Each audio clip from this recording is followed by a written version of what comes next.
Mesdames et messieurs, bonsoir. Merci d'avoir choisi RTI1 à la une de ce 20h. Le 18e sommet de la francophonie a clos ses portes à Guerba, en Tunisie, pour cette année 2022. La secrétaire générale Louise Mouchi-Kiyabo a été réélue pour un nouveau mandat de 2 ans. Plusieurs résolutions fortes concernant l'avenir de l'organisation ont été prises. La prochaine conférence se tiendra en France en 2024. L'actualité en Côte d'Ivoire est dominée par la révision de la liste électorale. À Korogo, le ministre Mamadou Sangafoua Koulibaly, superviseur régional RHDP du Poro, appelle les cadres à s'impliquer pour l'atteinte de l'objectif fixé par la CEI, qui est d'inscrire plus de 60 000 nouveaux majeurs sur la liste électorale. La Daï Kessier Festival a refermé ses portes hier samedi dans la sous-préfecture de Tabagne. Ce festival marque la fin des célébrations de la fête de l'Ignam dans le royaume Bron. Le président du CESEC, au nom du Premier ministre Patrick Hachi, a appelé les populations à promouvoir davantage leur culture. C'est jour de vote en Guinée équatoriale ce dimanche. Un peu plus de 400 000 électeurs étaient aux urnes pour les élections présidentielles, législatives, sénatoriales et municipales. Pour la présidentielle, dans ce pays pétrolier d'Afrique centrale, Théodore Obiang Nguema, au pouvoir depuis 43 ans, brigue un 6e mandat. Soyez les bienvenus sur RTI1. Nous commençons tout de suite par Guerba, en Tunisie, où le 18e sommet de la francophonie a refermé ses portes pour cette année 2022. La secrétaire générale Louise Mouchi-Kiyabo a été réélue pour un nouveau mandat de 2 ans. Plusieurs résolutions fortes concernant l'avenir de l'organisation ont été prises et la déclaration a été lue par le président tunisien. La prochaine conférence se tiendra en France en 2024 à la demande du président français Emmanuel Macron. Franck Wadio, Frodo Célestin, depuis Guerba, en Tunisie. Une francophonie tournée vers l'avenir. C'est la francophonie de demain, celle qui se transforme pour être un moteur d'action au service des États membres. L'essentiel à retenir du sommet de la francophonie de Guerba, clos par le chef de l'État tunisien, Raïd Sayed. À l'instar des décisions du sommet précédent, dont nos ministres ont évoqué le bilan de la mise en œuvre lors de leur session, veillons à ce que les engagements de notre 18e sommet soient suivis d'effets concrets. La déclaration sur la diversité, la résolution des conflits, la paix et la sortie de crise dans les États francophones, sans oublier la déclaration de Guerba, lue par l'hôte des 31 chefs d'État participants. Ces différents points découlent du rapport des commissions telles celles concernant les femmes et les jeunes dans la francophonie.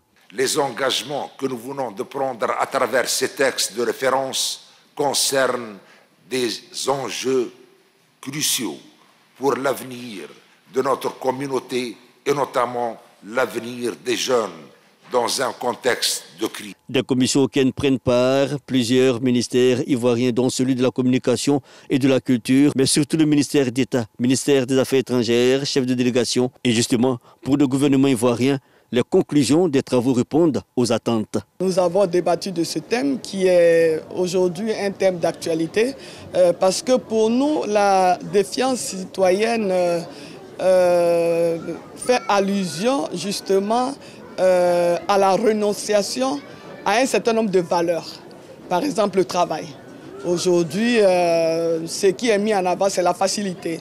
La Côte d'Ivoire engagée dans l'organisation aux côtés de la secrétaire générale, unique candidate à sa propre succession, élue par acclamation. Son mandat court jusqu'en 2024. Face aux États, elle a renouvelé ses engagements. Je continuerai à mettre toute mon expérience et mon énergie au service de notre organisation, des populations francophones, surtout puisque nous voulons être beaucoup plus une organisation qui répond, qui est présente auprès de ses citoyens. Guerba 2022, consacrée au numérique, c'est fini. Les joutes francophones à venir se dérouleront dans l'Hexagone. La France organisera le prochain sommet en 2024. Voilà, reportage de nos envoyés spéciaux à Guerba en Tunisie. Franck Wadio et Frodo Célestin, Guerba en Tunisie, où s'est tenu le 18e sommet de la francophonie. Et l'actualité en Côte d'Ivoire est dominée par la révision de la liste électorale. La campagne de sensibilisation s'accentue sur le terrain. À Korogo, le ministre Mamadou Sangafoua Koulibaly, superviseur régional RHDP du Poro, appelle tous les cadres à s'impliquer pour l'atteinte de l'objectif fixé par la commission électorale indépendante, qui est d'inscrire plus de 60 000 nouveaux majeurs sur la liste électorale, nous rapporte Ami Sissoko. Opération de révision de la liste électorale. À Korogo, c'est l'école primaire publique application au quartier d'Em qui a été choisi pour le lancement officiel de l'opération par le superviseur régional de la commission électorale indépendante CEI. Je suis venue m'enrôler pour la toute première fois parce que bon, j'avais peur avant. On avait vécu une situation pendant la guerre, donc tout ça, je n'avais jamais voulu faire. Je viens d'avoir 18 ans. Et je suis venue me faire enrôler pour la première fois, vu que l'enrôlement concerne les personnes de 18 ans et plus. Dans le Poro, la chefferie traditionnelle et les différents partis invitent les nouveaux majeurs à sortir massivement pour se faire inscrire sur la liste électorale. Il n'y a rien à dire, tout s'est passé comme on le souhaitait. Et vraiment, sur le terrain, on souhaite que ce soit de même, pour qu'il y ait la cohésion, que tout le monde puisse s'entendre paisiblement et faire l'opération. C'est la preuve que la cohésion sociale, tant prônée par l'État de Côte d'Ivoire, est en marche. Au nom de mon parti, je remercie tous ceux qui ont fait le déplacement. Nous avons été satisfaits de la journée d'aujourd'hui. Ce que nous avons vu et que nous avons appris, cela nous réjouit. Le seul moyen qui vous donne voix au chapitre, c'est votre carte d'électeur. C'est ce que la démocratie a décrété, un homme, une voix. Le superviseur régional de la commission électorale indépendante, Ibrahim Bayo, rassure les populations quant aux dispositions prises pour le bon déroulement de l'opération et sa transparence. Aujourd'hui, quand je vois l'engouement qui est autour, par rapport même à la représentation, à la qualité des personnalités qui sont à ce lancement, à tous les acteurs politiques qui sont représentés à ce lancement. Cela augure vraiment d'une très très belle opération et je voudrais que le message puisse être relayé auprès de nos parents pour qu'ils viennent s'inscrire massivement sur la liste électorale. En 2021, la région du Poro avait enregistré 81 000 nouveaux majeurs sur la liste électorale. Pour la révision de 2022, la CEI vise l'inscription de plus de 60 000 nouveaux majeurs et 1 million au plan national. Dans la région de Gbeke, le ministre Amadou Koné, superviseur général du RHDP dans la région, s'active aussi sur le terrain. Au siège du parti à Boaké, il a animé un meeting pour remobiliser les populations. Il a appelé les militants et sympathisants du RHDP à s'enrôler massivement sur les listes électorales. Charles Tatou. Révision de la liste électorale. Le ministre Amadou Koné, membre du directoire du RHDP et superviseur général du parti pour la région de Gbeke, sensibilise les populations afin de s'enrôler massivement sur la liste électorale. Sa rencontre de sensibilisation au siège du RHDP de Gbeke, une occasion pour les militants et sympathisants de réaffirmer leur attachement aux idéaux du RHDP et leur soutien au président du parti, le chef de l'État Alassane Ouattara, venu massivement de tous les quartiers pour écouter le message. Amadou Koné de lancer un appel au cadre du RHDP de Gbeke à s'approprier l'opération de révision de la liste électorale afin de permettre aux populations de s'inscrire massivement sur la liste électorale. Le parti nous a donné comme objectif de faire de 40 000 militants RHDP des électeurs. Et je voudrais lancer un appel à l'ensemble des cadres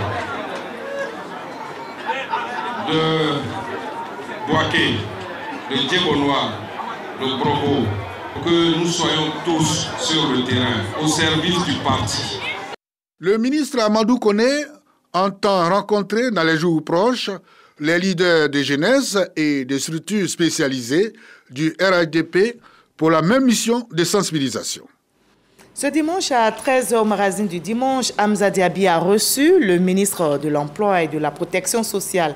Maître Adama Kamara est venu faire le point du 4e forum international sur la retraite qui vient de se tenir ici à Abidjan.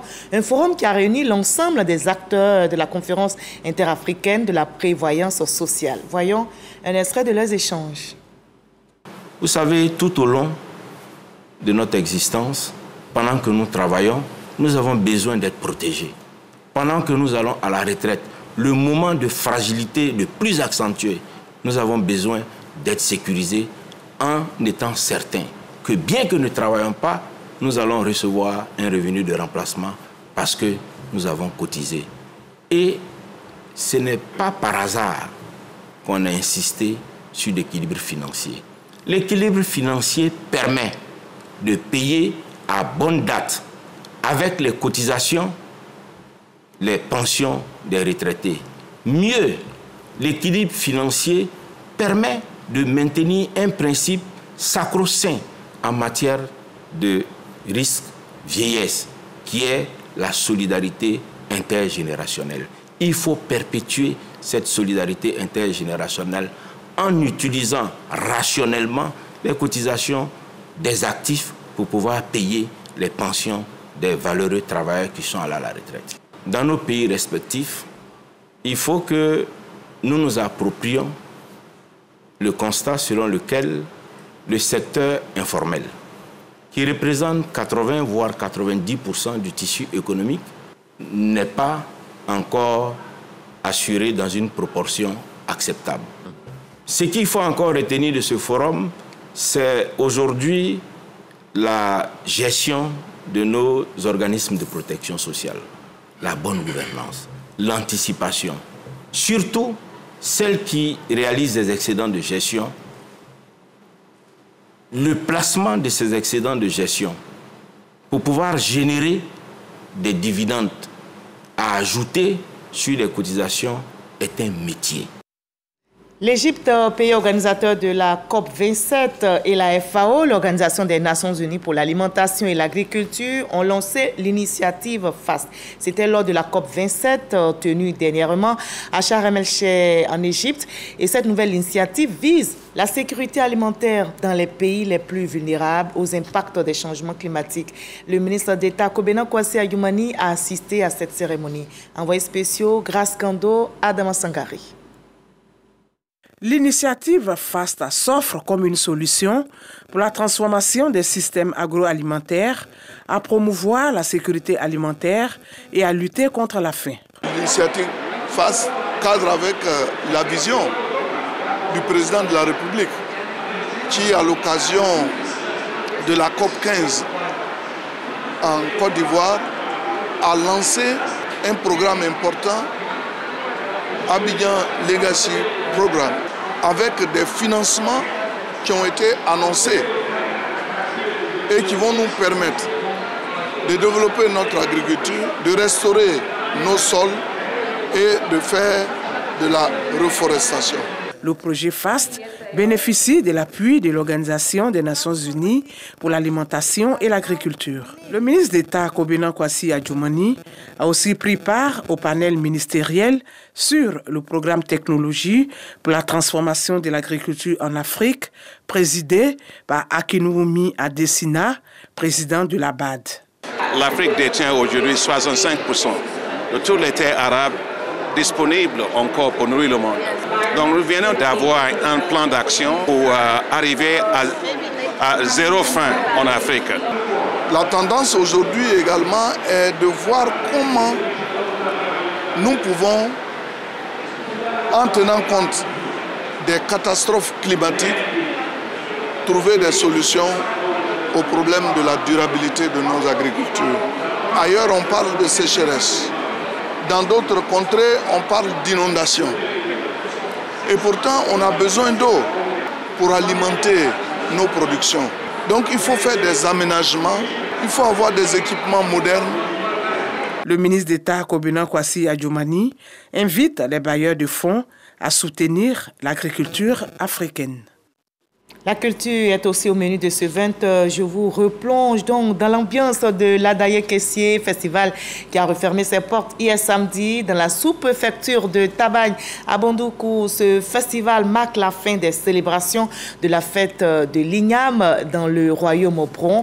Le président du CESEC, au nom du Premier ministre Patrick Hachi, a appelé toutes les populations à promouvoir davantage leur culture. Herman Niamien depuis Tabagne. C'est le nouvel an chez le peuple Bron. Le roi qui a goûté à l'Ignam sans incident a invité son peuple et des convives pour la réjouissance populaire. Comme à l'accoutumée, les populations sont venues de toutes les régions de la Côte d'Ivoire, du Ghana voisin et même de l'Europe pour participer à l'Adaye Kessié Festival. Tout ce qui est spirituel, tout ce qui est cérémonial a été fait le 9 novembre dernier. Aujourd'hui, on s'est retrouvés pour festoyer. L'Ignam est notre symbole identitaire. Grâce à l'Ignam, nous avons vaincu la faim et aujourd'hui, nous avons demandé à la population de pouvoir plus produire du vivrier pour une sécurité alimentaire dans le royaume. L'un des moments importants de la célébration de l'Adaye Kessié Festival, c'est la parade du roi et des chefs traditionnels. Cette année encore, les festivaliers ont assisté à une impressionnante parade. D'abord les chefs de village, ensuite les chefs de canton et enfin les 5 chefs de province qui composent le royaume Bron. La Inifie, le Pinango, le Fumassa, l'Angobia et la Kidom. De façon exceptionnelle, à cette 7e édition, les festivaliers n'ont pas pu voir la parade du roi Nana Adengra Kwasi Aguemane. Des gens diraient, mais pourquoi le roi n'a pas été porté? Il a déjà été porté à Amanvi. Or, la fête de l'Adaye, on ne porte pas le roi 2 fois. L'Adaye Kessié Festival gagne en maturité et en notoriété à chaque édition. Il suscite chaque année un engouement réel et une formidable adhésion populaire. C'est la raison pour laquelle de hautes autorités du pays et des personnalités d'envergure viennent y prendre part. Cette 7e édition est un témoignage suffisamment éloquent. Le peuple Bron nous fascine et nous enseigne qu'il nous faut impérativement redonner à nos cultures la place qu'elles méritent. Il est de notre devoir, par conséquent, de nous atteler à les promouvoir. En marge de la célébration de l'Adaye Kessié Festival, la coopération française a honoré la mémoire des anciens combattants de la région du Gontougo pour leur combat héroïque et le sacrifice suprême aux côtés des soldats français lors des 2 guerres mondiales. Le commissaire général de l'Adaye et le roi des Brons ont reçu à la place du monument aux morts de Bondoukou des médailles du souvenir français. Une gèbe de fleurs en mémoire des héros a été posée au pied de ce monument de souvenir pour saluer leur sacrifice et leur engagement mémorial au service de la métropole. La culture s'enracine et rayonne bien quand il y a la paix. Les populations des 3 régions qui composent le district autonome de la Comoé célèbrent donc la paix à la place de la solidarité d'Abengourou. Le ministre-gouverneur du district autonome de la Comoé, Abina Kwaku Pascal, lors de cette journée nationale de la paix, a invité les populations à prôner la cohésion, le vivre ensemble pour le développement de la région. On retrouve Herman Niamien. L'année dernière, à la même date, pendant que toute la Côte d'Ivoire célébrait la journée nationale de la paix, Abengourou a failli sombrer dans le chaos. Aujourd'hui, les choses sont rentrées dans l'ordre et toutes les composantes de la population d'Abengourou se sont retrouvées à la place de la solidarité pour célébrer la 26e journée nationale de la paix. La paix et le pardon sont 2 facteurs de quiétude dont l'absence prolonge la collectivité dans un climat délétère. Nous, les femmes, aspirons à la paix pour que nos enfants évoluent dans une atmosphère paisible et harmonieuse. Le 15 novembre doit rappeler à tous que la réconciliation nationale, la cohésion sociale et la consolidation de la paix nécessitent un engagement fort de toutes les sensibilités. Nous devons certes nous souvenir des événements douloureux de 2002 et la crise post-électorale de 2010, mais nous pardonner les uns les autres au nom de la paix, surtout à l'approche des prochaines échéances électorales. En Côte d'Ivoire, notre beau pays, nous devons tous nous poser cette question.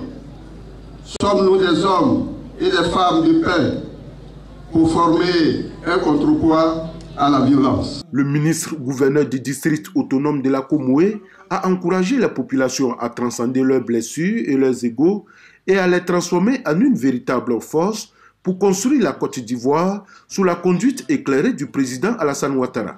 La journée nationale de paix est célébrée pour nous dire avec force chaque année que nous appartenons à une et unique patrie, la Côte d'Ivoire, et les paroles fortes de notre hymne national nous exhortent à ne pas perdre cela de vue. La célébration de la journée nationale de la paix à Abengourou a réuni les autorités administratives et politiques ainsi que la population des régions de l'Indéné-Guablin, du Sud Comoé et du Moronou qui composent le district autonome de la Comoé. Elle a pris fin par un planting d'arbres à la place de la solidarité. On prie aussi pour l'enracinement de la paix dans notre pays. Le 15 novembre dernier, la Côte d'Ivoire a célébré la journée nationale de la paix, du souvenir et du pardon. L'Église orthodoxe de Bégerville a initié une spéciale divine liturgie pour ce trésor inestimable qu'est la paix. Plusieurs confessions religieuses ont prié ensemble pour notre très beau pays. Frédéric Oulaye, Didier Nguessan. Accolades et poignées de main. Ils sont venus de diverses communautés religieuses, dites monothéistes, un seul langage sur toutes les lèvres des leaders de la paix. Ce 15 novembre, la Côte d'Ivoire célèbre la Journée nationale de la paix, une journée commémorée à l'église orthodoxe patriarcat des nations. C'est la paroisse orthodoxe Résurrection de Bégerville qui a abrité la prière en faveur de la paix. Il faut magnifier la paix. Il faut magnifier la paix dans sa famille, dans sa communauté et sur le plan national. Notre pays se développe et tout cela se fait dans la paix. Il y a un adage qui dit, si le poisson prie pour l'eau, il prie pour lui-même. Prier pour nos autorités. À leur tête, le président de la République, c'est de prier pour la Côte d'Ivoire et pour nous-mêmes. Selon Monseigneur Sergio Pacomos Achija, évêque des nations de l'Église orthodoxe, la paix et la réconciliation reposent sur 7 principes, notamment la prière, le pardon et la transformation des cœurs. Avec tous les responsables religieux, musulmans, évangéliques, haris, de toutes les autres confessions, danites, etc., pour prier pour la paix.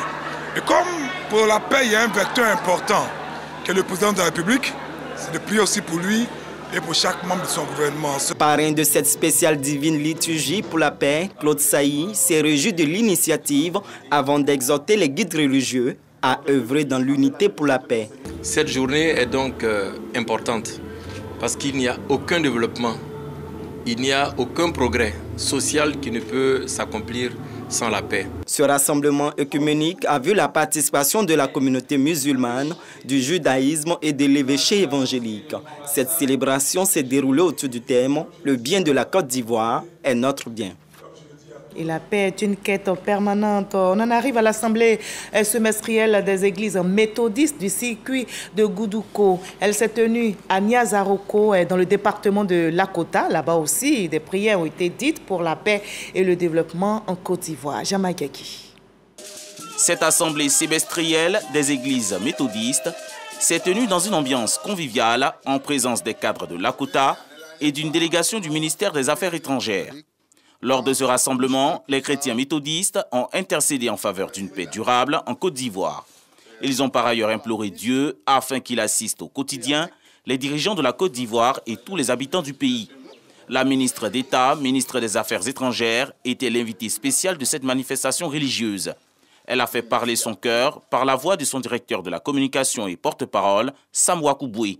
Au nom de la ministre Kandia Kamara, Sam Wakouboué a fait don d'un ordinateur de bureau, une imprimante multifonction, un téléphone et un appui financier à cette communauté religieuse. C'est un acte de générosité, mais au-delà de cela, c'est un témoignage de cohésion sociale et de vivre ensemble que la ministre d'État partage ainsi avec la communauté méthodiste, témoignant ainsi du fait que la Côte d'Ivoire doit être rassemblée, la Côte d'Ivoire doit être unie et tous les enfants doivent être solidaires dans l'accompagnement des actions du gouvernement du président de la République. Au nom des bénéficiaires, le surintendant délégué du district méthodiste de Lakota, le pasteur Claude Latte, a salué cet acte de générosité de la ministre d'État. Des prières ont été dites en faveur de la donatrice. Des prières sont aussi dites en Turquie pour la Côte d'Ivoire et depuis ces dernières années, de nombreux pèlerins ivoiriens entreprennent un voyage spirituel en Turquie. Cette année encore, la tradition a été respectée grâce au gouvernement ivoirien par le biais de la Direction générale des cultes. Des pèlerins sont sur les pas des premières communautés chrétiennes en Turquie et nous font connaître leurs différentes motivations pour ce voyage spirituel. Sidonie Davila, Fernand Conan sont de ce voyage en Turquie. Parmi les pèlerins de Turquie 2022, près de 30 pasteurs participent au pèlerinage dans ce pays d'Asie mineure qui regorge de nombreux sites archéologiques de l'époque antique. En visitant les 7 églises de l'Apocalypse de Saint Jean, ces hommes et ces femmes, serviteurs de Dieu, sont à l'école du savoir. Vraiment pour les hommes de Dieu, un renforcement des capacités. J'ai appris des choses énormes qui vont avoir une répercussion positive par rapport au message que j'ai l'habitude de donner. Ici, ça nous apporte la connaissance. Et cette connaissance appelle la conscience des uns et des autres de la véracité de la Bible. Parce que l'église de Laodicée a été citée dans la Bible. Et nous sommes en ce moment à Laodicée. En ce que la Bible dit et ce que nous vivons, les explications que nous avons depuis la base, ça nous permet d'avoir une certaine lisibilité. Je pense que ce n'est pas un tourisme. Nous sommes venus pour apprendre et transmettre ce que nous avons appris. En tant que responsable spirituel, revenir aux sources de la chrétienté en Asie mineure, en Turquie, n'est que pur bonheur, une vraie source de motivation pour l'œuvre de Dieu. Ça nous donne d'augmenter notre foi et d'avoir des éléments nouveaux, des éléments concrets pour enseigner, éduquer le peuple de Dieu pour que ce soit des fils et des filles qui servent le Seigneur, mais qui servent aussi leur pays, la Côte d'Ivoire. Nous sommes venus voir certaines réalités, nous sommes vivre certaines expériences pratiques et cela va nous donner de booster ou de réorienter, n'est-ce pas, l'enseignement au niveau de nos églises. Quand nous venons ici, nous connaissons l'histoire de la Bible et nous pouvons mieux prêcher, nous pouvons mieux développer notre leadership. Dieu a fait la grâce aux Ivoiriens de nous donner un gouvernement qui est sage et qui nous donne l'opportunité de venir faire aussi notre pèlerinage en Turquie. Après les sites de Laodicée, dans le sud-ouest de la Turquie, de Sainte-Sophie à Iznik, le circuit du pèlerin renferme plusieurs autres étapes qui marquent la foi chrétienne.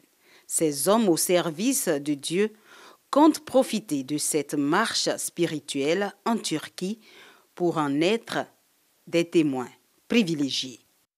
Voilà, témoin privilégié de ce témoignage en Turquie, Sidonie Davila, Ferdinand Conan.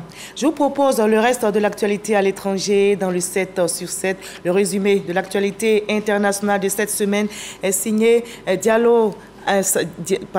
Angela Diallo Abou Sanogo.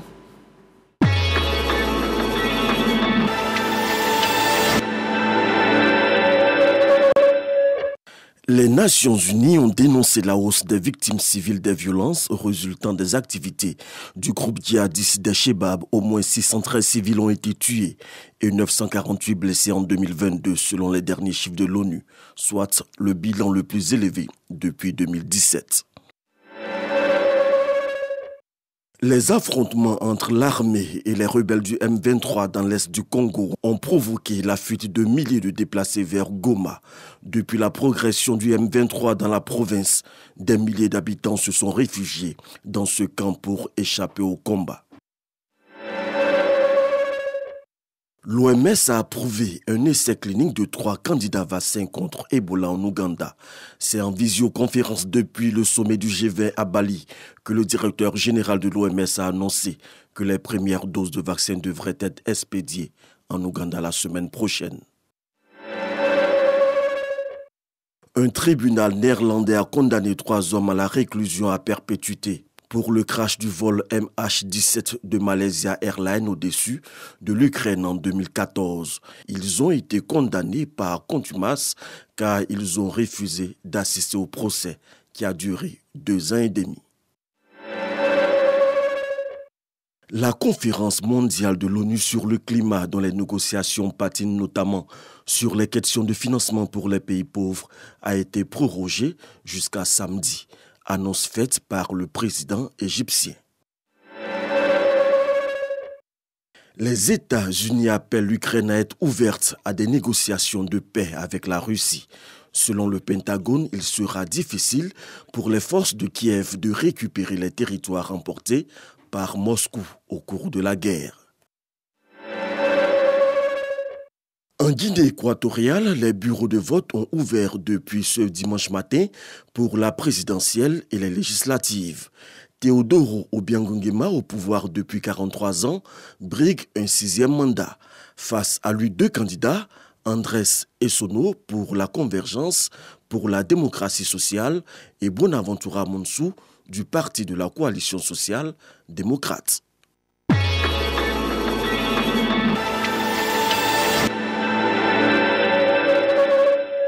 C'était le 767 signé Angela Diallo, Michel Digré.